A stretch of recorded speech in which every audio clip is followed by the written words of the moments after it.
John, the cathedral is just one downtown Sacramento building undergoing some touch-up work. The downtown area is once again a gathering place where people live, work, and play. And this newfound downtown demand has bolstered the career of an architect who's been dead for 20 years. KCRA 3's Dave Walker is live at 18th and Capitol with a look at the man behind all those designs you see. Dave? John Lois, architect's work is often appreciated for generations and even centuries, but the architect himself usually remains anonymous, except for Frank Lloyd Wright. You probably can't think of many architects, so you probably never heard of Leonard Starks. He's the man who designed this signature building. Used to be an auto dealership, is now a restaurant in the Midtown area of Sacramento. His presence, his hand, has touched Sacramento like no other.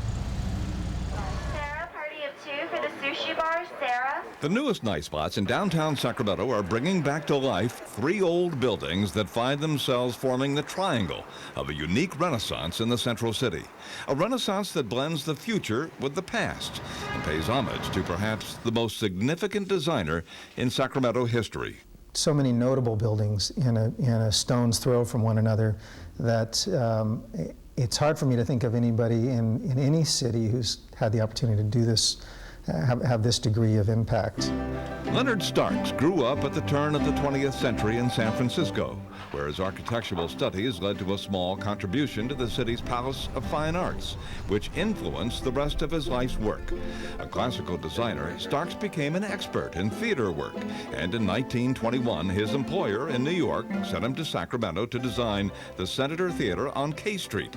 It was the first movie palace in the Central Valley, and his first landmark project in the town he would call home for the next 65 years. The epicenter, I would say, of Stark's work is the Elks Tower on J Street, and many of us know that building, don't know the name of it.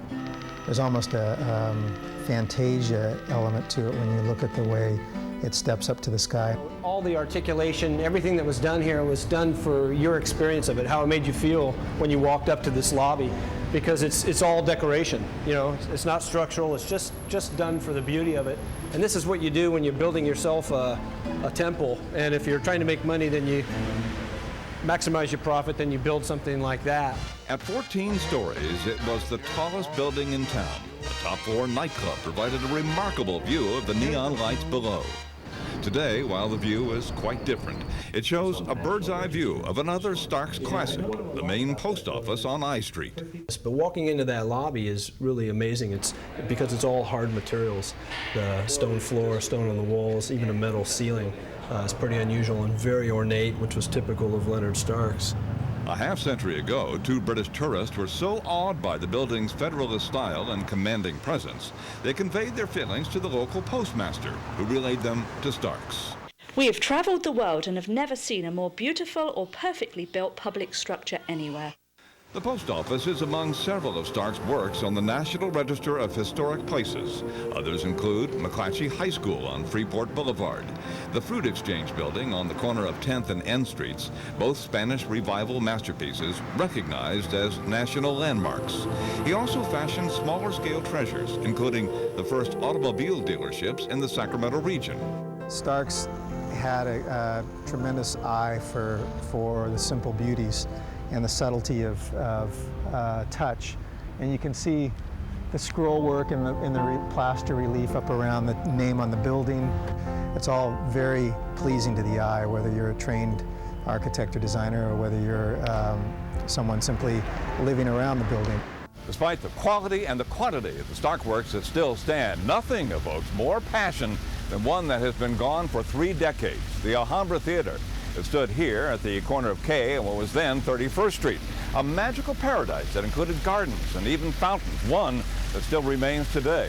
A movie palace that was the closest thing to a castle that Sacramentans had ever seen.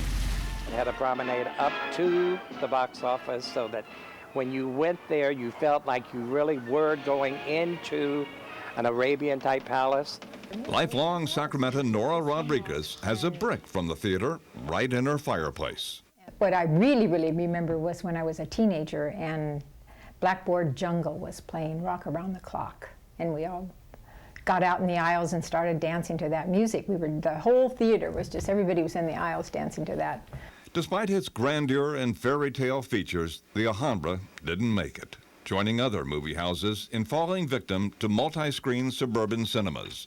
Starks, in his 80s during the Save the Alhambra movement, played virtually no role in the debate, and in 1973, this classic theater met the wrecking ball. At first it was very eerie. I spent the first couple of years listening for ghosts. Peter Saucerman, another local architect, owns the landmark home Starks built for himself in 1937 and lived in for 50 years.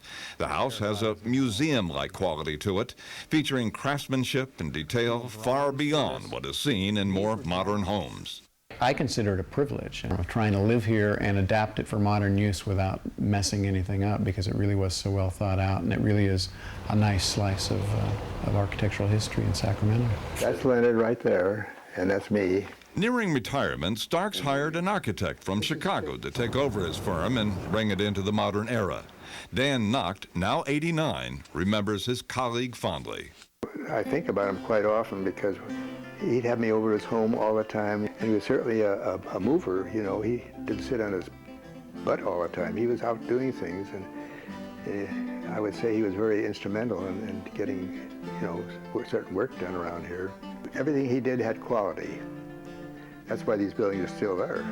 Starks died in 1986 at the age of 94. Now, nearly 2 decades after his death, many of his buildings are more popular than ever. He looks awfully wise at the moment when we see what projects have durability and lasting quality. Certainly time has been his friend.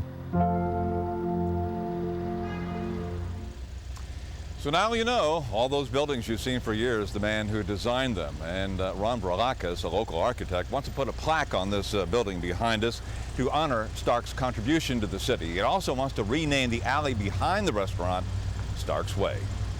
John, Lois? Yeah, that restaurant's called Zocalo, right, Dave? That it is. It used to is. be a rug store, Waldo Byers, I think it was called.